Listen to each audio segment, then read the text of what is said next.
பார்த்தாலும் ஏம்மா இந்த கேக்க இப்படி சொதப்பிட்டே இருக்குன்னு சொல்லி கேட்காதீங்கங்க. நானும் கரெக்ட்டா தான் பண்ணணும்னு ட்ரை பண்றேன். ஆனா எப்படியோ சின்ன சின்ன சொதப்பல்ஸ் வந்துருது. ஸ்டார்ட்டிங்லாம் நல்லாதாங்க போயிட்டு இருந்து.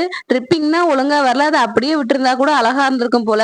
நான் தான் கொஞ்சம் ட்ரிப் ஆகுற மாரி கொஞ்சம் கோடு மாரி இழுத்து இழுத்து விடுவோம்னு சொல்லி ட்ரை பண்ணேன். அதுதான் கொஞ்சம் அசிங்கமாயிட்டு. இந்த கேக் பார்த்தீங்கன்னா, 1 கேஜில பிளாக் ஃபாரஸ்ட் கேக்கு தான். இது வந்து எங்க பக்கத்து வீட்டு பொண்ணோட பர்த்டேக்காக தான் அவங்க அம்மா வந்து நம்மட்ட ஆர்டர் குடுத்துருந்தாங்க. கேக்கோட பாதிக்கு கனாஷை வச்சு டெக்கரேஷன் பண்ணிட்டு, மீதி பாதிக்கு வந்து ரோசட்டா டிசைனும், அதுக்கு மேல வந்து கொஞ்சம் செர்ரி பழம் வச்சுட்டு, ஹேப்பி பர்த்டேன்னு சொல்லிட்டு பர்த்டே பேபியோட நேம் எழுதி இந்த கேக்க கம்ப்ளீட் பண்ணியாச்சு.